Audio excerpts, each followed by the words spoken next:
ಎಲ್ರಿಗೂ 4x4 ಹುಚ್ಚು. Car ಓಡ್ಸಕ್ ಶುರು ಮಾಡಿದವರು ಬೈಕ್ ಹೋಗಲ್ಲ, 4x4 ಓಡ್ಸಕ್ ಶುರು ಮಾಡಿದವ್ರು ನಾರ್ಮಲ್ ಕಾರ್ಗೆ ಹೋಗಲ್ಲ. ಮೆತ್ತಗೋಬೇಕು. ಜಿಪ್ಸಿ ತಾರು ಓಡಿಸ್ಬಿಟ್ಟು ಜಿಮ್ನಿ ಓಡ್ಸಕ್ ಬಂದ್ರೆ ಈ ಕಾರ್ ಆನ್ ಆಗಿದೆ ಇಲ್ವಾ ಅನ್ನೋದು ಗೊತ್ತಾಗಲ್ಲ. ಆಲ್ಮೋಸ್ಟ್ ಎಲೆಕ್ಟ್ರಿಕ್ ಗಾಡಿ ಅಷ್ಟು ಸೈಲೆಂಟ್ ಆಗಿದೆ. ಥ್ರಾಟಲ್ ಕೊಟ್ಟಾಗ ಸೌಂಡ್ ಮಾಡುತ್ತೆ, ಬಟ್ ಜಾಸ್ತಿ ಥ್ರಾಟಲ್ ಹಿಡಿದ್ರೆ ಮೈಲೇಜ್ ಕಿತ್ಕೊಂಡು ಹೋಗುತ್ತೆ ಗುರು. ನೋಡಿ ಬ್ರೋ, 5 ತಗೋತಾರೆ ಮೈಲೇಜ್. ಈಗ ಒಂದು ಮೈನರ್ ಆಫ್ ರೋಡಿಂಗ್ ಹೋಯ್ತಾ ಇದೀವಿ, ಬನ್ನಿ ನಡೀರಿ. 200 ಅಡಿ ಹೋಯ್ತು, 300 ಅಡಿ ಹೋಯ್ತು, 500 ಅಡಿ ಹೋಯ್ತು, 600 ಅಡಿ ದಾಟ್ತು, 700 ಅಡಿ ದಾಟ್ತು. ನನಗೆ ಬಹಳ ಸಂತೋಷ ಆಯ್ತು ಅವತ್ತು, ಬಹಳ ಸಂತೋಷ ಆಯ್ತು. ನಾನು ರೆಕ್ಕೆ ಕಟ್ಟಿ ಹಾರುವಷ್ಟು ಸಂತೋಷ ಆಯ್ತು ಅವತ್ತು, ನಾನು ರೆಕ್ಕೆ ಕಟ್ಟಿ ಹಾರುವಷ್ಟು. ಏನೋ ಸೌಂಡು? ಏನಿಲ್ಲ, ಬ್ರೇಕ್ ಬ್ರೇಕ್ ನಾನು ಹಿಡಿದೇ ಇಲ್ಲ.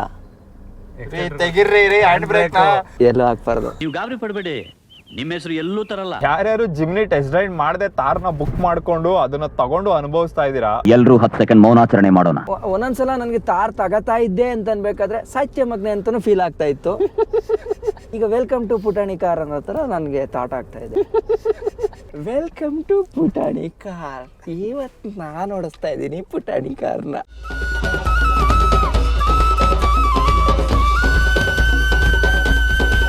ಸುಮಾರು ಜನಕ್ಕೆ ಜಿಮ್ನಿ ಅನ್ನೋದು ಗೊತ್ತಾಗಿದ್ದು ಈಗ ರೀಸೆಂಟ್ ಆಗಿ. ಇದಕ್ಕಿಂತ ಮುಂಚೆ ಜಿಪ್ಸಿ ಅಂತ ಇತ್ತು, ಅದು ಬೇರೆ ಬೇರೆ ದೇಶದಲ್ಲಿ ಬೇರೆ ಬೇರೆ ಹೆಸರಲ್ಲಿ ಬಂದಿತ್ತು. ಒಂದ್ ದೇಶದಲ್ಲಿ ಜಿಮ್ನಿ ಆಗಿತ್ತು, ಒಂದ್ ದೇಶದಲ್ಲಿ ಸಮುರಾ ಆಗಿತ್ತು. ಬಟ್ ಫಸ್ಟ್ ಜಿಪ್ಸಿ ಬಂದಿದ್ದು LJ10 ಅಂತ 1960 ಅಲ್ಲಿ. ಮೇಜರ್ ಇದು ಆಸ್ಟ್ರೇಲಿಯಲ್ಲಿ ಸಿಕ್ಕಾಪಟ್ಟೆ ಫ್ಯಾನ್ ಬೇಸ್ ಇದೆ, ಜಪಾನ್ ಅಲ್ಲೂ ಇದೆ. ಥೈಲ್ಯಾಂಡ್ ಅಲ್ಲಿ ಗಾಡಿ ಬರೋಕ್ಕಿಂತ ಮುಂಚೆನೆ ಅಲ್ಲಿ 5 ಡೋರ್ ಆಪ್ಷನ್ ಇನ್ನೂ ಲಾಂಚ್ ಆಗಿಲ್ಲ, ಆಗ್ಲೇ ಗಾಡಿ ತರಿಸ್ಕೊಂಡು ಅದಕ್ಕೆಲ್ಲ ಕಸ್ಟಮೈಸೇಷನ್ ಮಾಡಿ ರೆಡಿ ಮಾಡಿ ಇಟ್ಕೊಂಡವ್ರು. ನಮ್ಮಲ್ಲಿ ಗಾಡಿನ ನೆಕ್ಸ್ಟ್ ಬಿಡ್ಬೇಕೋ ಬೇಡ ಅಂತ ಯೋಚನೆ ಮಾಡ್ಕೊಂಡು ಕೂತಿದ್ದಾರೆ. ಅದಕ್ಕೆ ನಾವು ಇವ್ರ ಗಾಡಿ ಕೊಡ್ಸಿರೋದು. ಫ್ರಂಟ್ ಅಲ್ಲಿ ಫೈಬರ್ ಫೆಂಡರ್ ಕೊಟ್ಟಿದ್ದಾರೆ, ಫಾಗ್ ಲ್ಯಾಂಪ್ ಇದೆ, LED ಹೆಡ್ ಲ್ಯಾಂಪ್ ಕೊಟ್ಟಿದ್ದಾರೆ, ಮಧ್ಯ ಪ್ರೊಜೆಕ್ಟರ್ ಲೈಟ್ ಇದೆ, ಇಲ್ಲಿ ಹ್ಯಾಲೋಜನ್ ಇಂಡಿಕೇಟರ್ ಕೊಟ್ಟಿದ್ದಾರೆ, ಮುಂದ್ಗಡೆ ಹೆಡ್ ಲೈಟ್ ವಾಷರ್ ಕೂಡ ಇದೆ. ಸೆಗ್ಮೆಂಟ್ ಅಲ್ಲಿ ಯಾವ್ದ್ರಲ್ಲೂ ಇಲ್ಲ. LJ ಅಂದ್ರೆ ಲೈಟ್ ಜೀಪ್ ಅಂತ. LJ10 ಅಲ್ಲಿ 359cc twin cylinder 2 stroke engine ಇತ್ತು. ಅದಾದ್ಮೇಲೆ 1975 ಅಲ್ಲಿ LJ20 ಅಂತ ಬಂತು, 500cc ಇತ್ತು. ಆಮೇಲೆ ಬಂದಿದ್ದು LJ50 ಅಲ್ಲಿ 800cc 4 ಸ್ಟ್ರೋಕ್ ಇಂಜಿನ್ ಹಾಕಿದ್ರು. ಅದು ತನಕ ಈ ಗಾಡಿ 2 ಸ್ಟ್ರೋಕ್ ಅಲ್ಲೇ ಓಡ್ತಾ ಇತ್ತು. ಬಿಸಿ ಕೈ ಇಡಕ್ ಆಯ್ತಾ ಇಲ್ಲ, ಆಮ್ಲೆಟ್ ಹಾಕ್ಬೋದು. ಎಲ್ರಿ ಐತೆ ಇದರಲ್ಲಿರೋದು 1500cc naturally aspirated 4 cylinder engine. Kiran betting promotion ಮಾಡಿದ್ರೆ ಕಟ್ಟಾಗಿ ಅವೆಲ್ಲ ಮಾಡಿದ್ರೆ ವ್ರಾಂಗ್ಲರ್ ತಗೋತಾ ಇದ್ರು ಅವರು. G wagon ಇಳಿಸ್ಬಿಡ್ತಿದ್ದೆ. ಬೆಟ್ಟಿಂಗ್ ಮಾಡೋರು ದೇವ್ರು ನಂಬಲ್ಲ, ಅವ್ರು ಇನ್ನೂ ಜಾಸ್ತಿ ದೇವ್ರು ನಂಬ್ತಾರೆ. ಕಳ್ಳನ್ಗೂ ದೇವ್ರು ಇದ್ದೇ ಇರ್ತಾನೆ. ಅರ್ಥ ಆಯ್ತು ಅನ್ಸುತ್ತೆ. ಇದನ್ನ ಜಪಾನ್ ಅಲ್ಲಿ ಕೆ ಕಾರ್ಸ್ ಅಂತಾರೆ. ಕೆ ಅಂದ್ರೆ ಕೆ ಜಿಡೋಶಾ, ಅದು ಶಾರ್ಟ್ ಫಾರ್ಮ್. ಹಂಗಂದ್ರೆ ಲೈಟ್ ವೆಹಿಕಲ್ಸ್ ಅಂತ. ಜಪಾನ್ ಕೆ ಕಾರ್ಸ್ ನ ಮಾಡ್ತಾ ಇದ್ದ ಮೇನ್ ರೀಸನ್ ಏನು ಅಂದ್ರೆ ಟ್ಯಾಕ್ಸ್ ಬೆನಿಫಿಟ್ ತಗೊಳ್ಳೋದಕ್ಕೆ. ಎಷ್ಟೊಂದು ಹಳ್ಳಿಗಳ ಕಡೆ ಟ್ಯಾಕ್ಸ್ ಕಟ್ಟಂಗೂ ಇರ್ತಿರ್ಲಿಲ್ಲ, ಅಷ್ಟು ಚಿಕ್ಕದಾಗಿತ್ತು ಈ ಕಾರು. ಸೊ ಜನ ಟ್ಯಾಕ್ಸ್ ಅಲ್ಲಿ ಬೆನಿಫಿಟ್ ತಗೋತಾ ಇದ್ರು, ಇನ್ಶೂರೆನ್ಸ್ ಅಲ್ಲಿ ಬೆನಿಫಿಟ್ ತಗೋತಾ ಇದ್ರು, ಪಾರ್ಕಿಂಗ್ ಸ್ಪಾಟ್ ಗಳಲ್ಲಿ ಬೆನಿಫಿಟ್ ತಗೋತಾ ಇದ್ರು. ಆ ಕೆ ಕಾರ್ಸ್ ಡಿಸೈನ್ ಇಟ್ಕೊಂಡೇನೆ ನಮ್ಮ ದೇಶದಲ್ಲಿ ಫಸ್ಟ್ ಮಾರುತಿ 800 ಬಂದಿದ್ದು. ಈ ತರ ಒಂದು ಮ್ಯಾಟ್ರೇ ನಮಗೆ ಗೊತ್ತಿಲ್ವಲ್ಲ. ಓವರ್ ಆಲ್ ಕಾರ್ ನ ನೋಡಕ್ಕೆ ತುಂಬಾನೇ ಕಾಂಪ್ಯಾಕ್ಟ್ ಆಗಿದೆ, ಆದ್ರೆ ಬೂಟ್ ಸ್ಪೇಸ್ ನ ನೋಡೋದಾದ್ರೆ ಒಂದ್ ರೇಂಜ್ ಓಕೆ ಅಂತಾನೆ ಹೇಳ್ಬೋದು. ಇಬ್ರದ್ದು ಏನೇನ್ ಕಂಪ್ಲೀಟ್ ಲಗೇಜ್ ಇದೆ ಅದನ್ನೆಲ್ಲ ಇಟ್ಕೊಂಡು ಹೋಗ್ಬೋದು. ಇನ್ನು ನಿಮ್ಗೆ ಬೂಟ್ ಸ್ಪೇಸ್ ಜಾಸ್ತಿ ಬೇಕು ಅಂದ್ರೆ 2 ಸೀಟ್ ನ ಮಡ್ಚ್ಕೋಬಹುದು, ಇಲ್ಲ ಅಂದ್ರೆ ಕಿತ್ತಿಟ್ಬಿಡ್ಬೋದು. ಚೆನ್ನಾಗಿದೆ ಬ್ರೋ, ನಿಜವಾಗ್ಲೂ ಕಾರ್ ತುಂಬಾ ಚೆನ್ನಾಗಿ ಅನಿಸ್ತು. ಫೀಲ್ ಗುಡ್ ಇದೆ. ನನಗೆ ಓಡ್ಸಕ್ಕೆ ಬರ್ತಿರ್ಲಿಲ್ಲ, ಬಟ್ ಈಗ ಅಟ್ಲೀಸ್ಟ್ ಖುಷಿಯಾಗಿ ಓಡಿಸ್ತಾ ಇದೀನಿ. ಹೆಂಗ್ ಹೋದ್ರು ಬ್ರೋ 30 ಮೇಲೆ ಹೋಗಲ್ಲ ಬ್ರೋ, ಅದೊಂದು ಧೈರ್ಯ ಅಷ್ಟೇ. ಅಷ್ಟು ಕೆಪಾಸಿಟಿ ಇಲ್ವಲ್ಲ, 60 ಕಿಲೋಮೀಟರ್ ಮೇಲೆ ಓಡಿಸೋದೇ ಇಲ್ಲ ಅವರು. ಹಂಗ್ ನೋಡಿದ್ರೆ ಜಿಮ್ನಿ ಏನಿದೆ ಇದು ಮಹೇಂದ್ರ ತಾರ್ಗಿಂತ ಹಳೆಯದು. ಇದನ್ನ ಮೌಂಟೇನ್ ಗೋಟ್ ಅಂತ ಕರೀತಾರೆ. ಜಿಮ್ನಿ ರಿಲೀಸ್ ಆದಾಗಿಂದ 2018 ತನಕ 2.85 ಮಿಲಿಯನ್ ಕಾರ್ಗಳನ್ನ ಸೇಲ್ ಮಾಡಿದ್ದಾರೆ. ಆ ಸೇಲ್ಸ್ ನಂಬರ್ ಹೇಳುತ್ತೆ ಈ ಕಾರ್ಗೆ ಇರುವಂತ ಕೇಪಬಿಲಿಟಿ ಏನು ಅಂತ. ತಗೊಂಡು ಸ್ಟಾಕ್ ಆಗಿ ತಗೊಂಡು ಯಾರು ಓಡ್ಸಕ್ ತಗೊಳಲ್ಲ, ಅಷ್ಟ ಮಾಡಿಫೈ ಮಾಡಿ ಟ್ರ್ಯಾಕ್ ಇಳಿಸಿ. ಕಿರಣ್ ಬ್ರೋನು ಟ್ರ್ಯಾಕ್ ಹೊಡಿಬೋದು ಅಂತೀರಾ?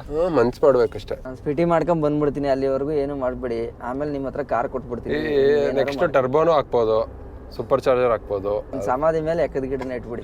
ನೋಡಿದ್ರೆ ಅಯ್ಯೋ ಪಾಪ ಅನ್ಸುತ್ತೆ. ಹಿಂದ್ಗಡೆ ಸೀಟ್ ಹೋಗೋಕ್ಕಿಂತ ಮುಂಚೆ ನನಗ್ ಕಾಣಿಸಿದ್ದೇನು ಅಂದ್ರೆ ಇದ್ರಲ್ಲಿ ಮಡ್ ಫ್ಲಾಟ್ ನ ಕೊಟ್ಟಿಲ್ಲ. ಆಫ್ ರೋಡಿಂಗ್ ಏನಾದ್ರು ಹೋಗ್ ಬಂದ್ರೆ ಡೈರೆಕ್ಟ್ ಮಣ್ಣೆಲ್ಲ ಡೋರ್ಗೆ ಹೊಡಿಯುತ್ತೆ. ಅದೇ ತರ ನೀವೇನಾದ್ರು ಹತ್ತು ಕುತ್ಕೋಬೇಕು ಅಂದಾಗ ನಿಮ್ ಕಾಲು ಟೈರ್ಗೆ ಟಚ್ ಆಗುತ್ತೆ. ನಮ್ಮ ದೇಶದಲ್ಲಿ ಕಾರ್ಗಳನ್ನೆಲ್ಲ ಇಷ್ಟಪಡೋದಿಲ್ಲ. ಏನಕ್ಕೆ ಅಂದ್ರೆ ನಮ್ಮ ದೇಶದಲ್ಲಿ ಜನಕ್ಕೆ ಸೈಜ್ ಬೇಕು, ಪ್ರೆಸ್ಟೀಜ್ ಬರೋದೇನೆ ಸೈಜ್ ಇಂದ ಅಂತ ಅನ್ಕೊಂಡಿದ್ದಾರೆ. ಅದಕ್ಕೋಸ್ಕರನೇ ಜಿಮ್ನಿಗಿಂತ ಜಾಸ್ತಿ ತಾರ್ಗಳು ಸೇಲ್ ಆಗುತ್ತೆ. ಯಾವತ್ತೋ ಗೊತ್ತು ಸರ್ ನನಗೆ. ಕೇಪಬಿಲಿಟೀಸ್ ವೈಸ್ ಅಂತ ನೋಡೋದಾದ್ರೆ ಜಿಮ್ನಿಗಿಂತ ಜಿಪ್ಸಿ ಫಾರ್ ಬೆಟರ್ ಆಗಿದೆ. ಏನಕ್ಕೆ ಅಂದ್ರೆ ಅದು ಔಟ್ ಅಂಡ್ ಔಟ್ ಒಂದು ಆಫ್ ರೋಡ್ ಗಾಡಿ. ಜಿಮ್ನಿಯಲ್ಲಿ ಕೇಪಬಿಲಿಟೀಸ್ ಜೊತೆಗೆ ಕಂಫರ್ಟ್ ಕೂಡ ಇದೆ. ತಾರು ಜಿಮ್ನಿ ಎಲ್ಲ ಏನ್ ಗೊತ್ತಾ ಬ್ರೋ, ಇವಾಗೆಲ್ಲ ಸೊಫಿಸ್ಟಿಕೇಟೆಡ್ ಆಫ್ ರೋಡರ್ಸ್ ನೋಡಿ. AC ಹಾಕೊಂಡು ಚಿಲ್ ಆಗಿ 4 ವೀಲ್ ಡ್ರೈವ್ ಹಾಕೊಂಡು ಒಂದೆರಡು ಬಿಯರ್ ಹಾಕೊಂಡು ನೋಡಿ ಜಿಮ್ ಅಂತ ಹೋಗ್ಬೋದು. ಈ ಕಾರಲ್ಲಿ ಹಿಂದೆ ಯಾರು ಕೂತಿಲ್ಲ ಅಂದ್ರೂ ಎನಿ ಟೈಮ್ ನೀವು ಸೀಟ್ ಬೆಲ್ಟ್ ನ ಲಾಕ್ ಮಾಡಿರ್ಬೇಕು. ಏನಕ್ಕೆ ಅಂದ್ರೆ ಸೀಟ್ ಬೆಲ್ಟ್ ಹಾಕಿಲ್ಲ ಅಂದ್ರೆ ಸೌಂಡ್ ಬರುತ್ತೆ. ಹಿಂದ್ಗಡೆ ಎರಡೂ ಭಾಗದಲ್ಲಿ ಡೋರ್ ಪಾಕೆಟ್ಸ್ ಇಲ್ಲ, ಕಪ್ ಹೋಲ್ಡರ್ ಗಳು ಇಲ್ಲ, ಮಧ್ಯ ಆರ್ಮ್ ರೆಸ್ಟ್ ಕೊಟ್ಟಿಲ್ಲ, ಹಿಂದ್ಗಡೆ ರೇರ್ ಎಸಿ ವೆಂಟ್ ಕೂಡ ಇಲ್ಲ. ಆದ್ರೆ ಕ್ಯಾಬಿನ್ ತುಂಬಾ ಚಿಕ್ಕದಾಗಿರೋದ್ರಿಂದ ಕೂಲಿಂಗು ಬೇಗ ಆಗ್ಬಿಡುತ್ತೆ. ಎಸಿ ಆಗ್ತಾಗೊಳ್ಳೆ ಫ್ರಿಡ್ಜ್ ತರ ಫೀಲ್ ಆಗುತ್ತೆ. ಜಿಮ್ನಿ ಬಂದು ಎಕ್ಸ್ಪಲ್ಸ್ ಇದ್ದಂಗೆ, ಥಾರ್ ಬಂದು ಹಿಮಾಲಯನ್ ಇದ್ದಂಗೆ. ಥಾರ್ ಆಗಿರ್ಬೋದು, ಹಿಮಾಲಯನ್ ಆಗಿರ್ಬೋದು, ಅದ್ರ ಕೇಪಬಿಲಿಟೀಸ್ ಗಿಂತ ಜಾಸ್ತಿ ಶೋಕಿಗೋಸ್ಕರನೇ ಸೇಲ್ ಆಗ್ತಾ ಇರೋ ಗಾಡಿಗಳು. 99% ಜನ ಥಾರ್ ತಗೊಳ್ಳೋದು ಸ್ಟ್ರೀಟ್ ಗೋಸ್ಕರ, ರೋಡ್ ಪ್ರೆಸೆನ್ಸ್ ಗೋಸ್ಕರ. ಅದನ್ನ ಎತ್ಕೊಂಡು ಆಫ್ ರೋಡಿಂಗ್ ಹೋಗಿ ಕಂಪ್ಲೀಟ್ ಕೇಪಬಿಲಿಟೀಸ್ ಯೂಸ್ ಮಾಡಿರೋರ್ನ ನಾನು ನೋಡೂ ಇಲ್ಲ. ಸಸ್ಪೆನ್ಷನ್ ಪರವಾಗಿಲ್ಲ,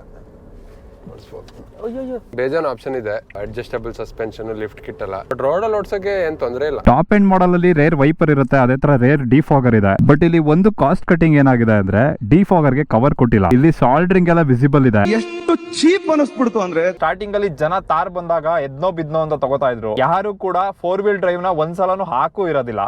ಅದಕ್ಕೋಸ್ಕರ ಮಹೇಂದ್ರ ಅವ್ರು ಏನ್ ಮಾಡಿದ್ರು, ರೇರ್ ವೀಲ್ ಡ್ರೈವ್ ಅಂತ ಒಂದ್ ಕಾರ್ನ ಬಿಟ್ರು. ಅದ್ ಬಿಟ್ಟ ಮೇಲೆ ಬೀದಿಗೆ ಒಂದ್ ತಾರ್ ಬಂದ್ಬಿಡ್ತು. ಇನ್ನ ಈ ಕಾಂಪ್ಯಾಕ್ಟ್ SUV ಅಂತ ನೋಡೋದಾದ್ರೆ ಕಿಯಾ ಸೆಲ್ಟೋಸ್ ಆಗಿರ್ಬೋದು, ಹ್ಯುಂಡೈ ಕ್ರೇಟಾ ಆಗಿರ್ಬೋದು, ವಿಟಾರಾ ಆಗಿರ್ಬೋದು, ಇದ್ಯಾವುದು ಕೂಡ ನಾನು SUV ಅಂತ ಕನ್ಸಿಡರ್ ಮಾಡೋದಿಲ್ಲ. ಈ ಜಿಮ್ನಿ, ಥಾರು, ಇಸೂಜು, ಹೈಲೆಕ್ಸ್ ಎಲ್ಲ ರಿಯಲ್ ಕ್ರಿಯೇಟರ್ ಗಳಿದ್ದಂಗೆ ಕಾಂಪ್ಯಾಕ್ಟ್ SUV ಗಳು ಏನ್ ಬರುತ್ತೆ ಅದೆಲ್ಲ ಬೇರೆಯವ್ರ ಆಡಿಯೋಗೆ ಲಿಪ್ ಸಿಂಕ್ ಮಾಡುವಂತ ಇನ್ಸ್ಟಾಗ್ರಾಮ್ ಕ್ರಿಂಜ್ ಕ್ರಿಯೇಟರ್ಸ್ ಇದ್ದಂಗೆ. ನನ್ನ ಅಷ್ಟಕ್ಕೆ ನಾನು ಇರ್ತೀನಿ, ಸುಮ್ನೆ ಬಂದ್ ಕೆಣಕ್ಸೋದ್ ನನ್ ಮಕ್ಕಳು. ಹೊಸದಾಗಿ ಕಾರ್ ತಗೊಳ್ಳೋರ್ಗು ಒಂದೇ ಒಂದು ಸಜೆಷನ್ ಕೊಡ್ತೀನಿ ನಾನು. ನಿಮ್ಗೆ EMI ಕಟ್ಟಷ್ಟು ತಾಕತ್ತಿದೆ ಅಂತಂದ್ರೆ ಕಾರ್ ತಗೊಂಡು ಒಂದ್ ಕಡೆ ಇಟ್ಬಿಡಿ, EMI ಕಟ್ಕೊಂಡು ಹೋಯ್ತಾ ಇರಿ. ಬೈಕಲ್ಲೇ ಓಡಾಡಿ, ರೆಗ್ಯುಲರ್ ಹೆಂಗ್ ಓಡಾಡ್ತಿದ್ರೆ ಹಂಗೆ ಓಡಾಡಿ. ಈ ಪೆಟ್ರೋಲ್ ಎಲ್ಲ ಹಾಕಿ ಮೇಂಟೈನ್ ಅಂತೂ ಮಾಡಕ್ ಆಗಲ್ಲ.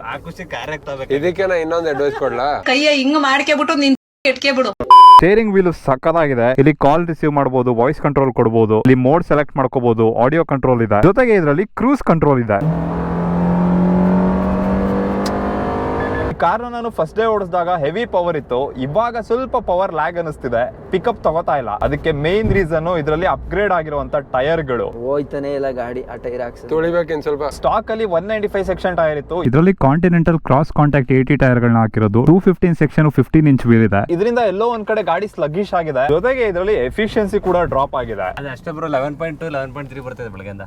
ತೋರ್ಸೋದಷ್ಟೇ, ಬರೋದು 9 ಅಣ್ಣ ನನ್ನ ಕೈಲಿ ಆಯ್ತಾ ಇಲ್ಲ. ಮೈಲೇಜ್ ಒಂಚೂರು ಕಡಿಮೆ ಅಂತ ಫೀಲ್ ಆಗ್ತಿದೆ. ಗ್ಯಾಸ್ ಹಾಕ್ಸ್ಬಿಡವಾ? ಒಂದ್ 20-25 ಎಲ್ಲ ಬರಂಗಿದ್ರೆ ಭಾರಿ ಖುಷಿ ಆಗಿರ್ತಿದ್ರಿ ಅಲ್ವಾ? ಹುಚ್ಚ ಯಾಕೋಜಿನಿಲ್ಲ ಹೋಗೋರು.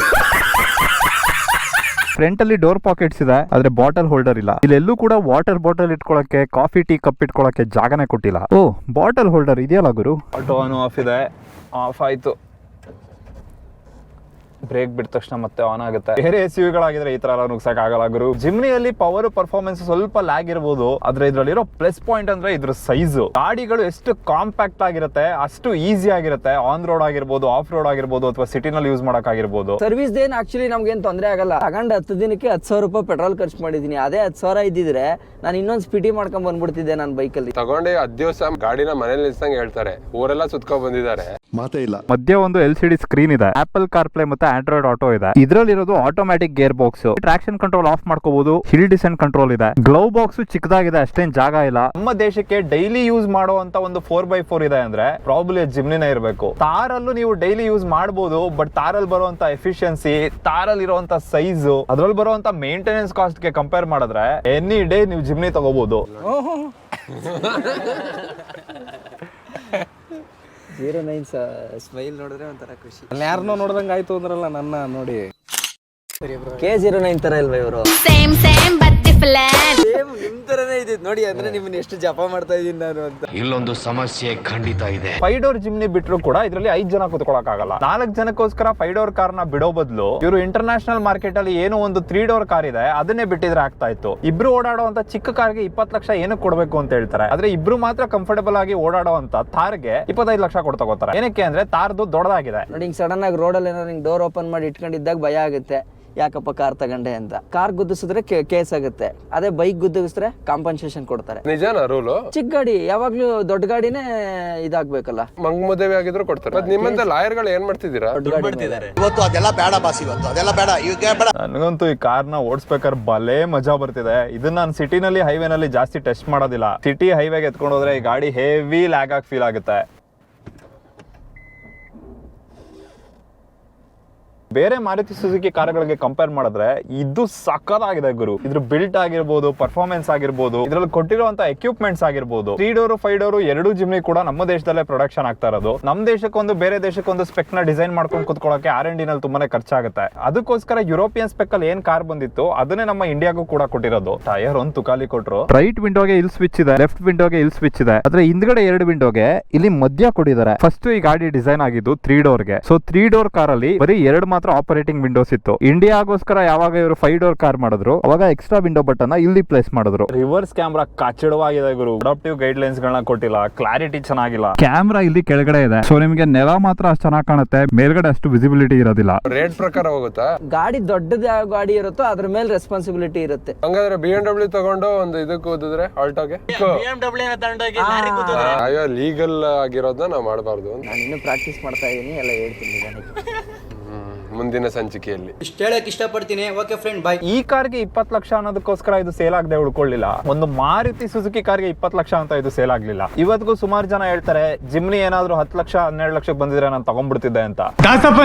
ಸೊಸೈಟಿನಲ್ಲಿ ಜನ ಮಾತಾಡ್ಬಿಡ್ತಾರಲ್ಲ ಅಂತ ತಲೆ ಕೆಡಿಸ್ಕೊಳ್ಳೋರೆಲ್ಲ ಥಾರ್ ತಗೋತಾರೆ. ಸೊಸೈಟಿಯಲ್ಲಿ ಜನ ಏನ್ ಬೇಕಾದ್ರೂ ಮಾತಾಡ್ಕೊಳ್ಳಿ, ಅವರೆಲ್ಲ ನನ್ನ ಶರ್ಟಿನ ಸಮಾನ ಅನ್ನೋರು ಜಿಮ್ನಿ ತಗೋತಾರೆ. ಈ ಕಾರ್ ಒಂದು ಪರ್ಫೆಕ್ಟ್ ಎಕ್ಸಾಂಪಲ್ ಅಂತಾನೆ ಹೇಳ್ಬೋದು. ಸೈಜ್ ಡಸಂಟ್ ಮ್ಯಾಟರ್ ಅಂತ ಹೇಳೋದಕ್ಕೆ. ಹಂಗ್ ನೋಡೋದಾದ್ರೆ ಸಾಮಾನು ಎಷ್ಟು ದೊಡ್ಡದಾಗಿದೆ ಅನ್ನೋದು ಮ್ಯಾಟರ್ ಆಗಲ್ಲ, ಆ ಸಾಮಾನು ಎಷ್ಟು ಚೆನ್ನಾಗಿ ಕೆಲಸ ಮಾಡುತ್ತೆ ಅನ್ನೋದು ಮ್ಯಾಟರ್ ಆಗುತ್ತೆ.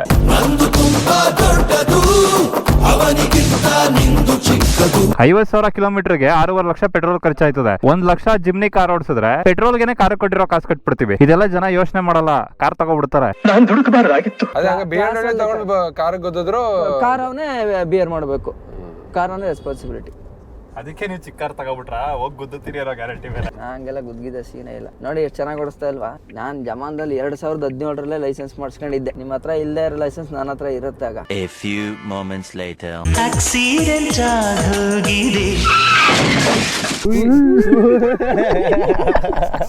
ಬ್ರೋ, ಇನ್ಶೂರೆನ್ಸ್ ಎಲ್ಲ ಡಬಲ್ ಇನ್ಶೂರೆನ್ಸ್ ಮಾಡಿಸ್ಬೇಕು ಇವ್ರಿಗೆ. ನಿಮ್ಮ ಹತ್ರ ಇಲ್ಲದೆ ಇರೋ ಲೈಸೆನ್ಸ್ ನನ್ನ ಹತ್ರ ಇರುತ್ತೆ. ಆಗ license to kill. Bye bye, tata, good bye, ಗಯಾ. ಎಲ್ಲೂ ಹಾಕ್ಬಾರ್ದು. ಇದು 2ನೇ ಸತಿ.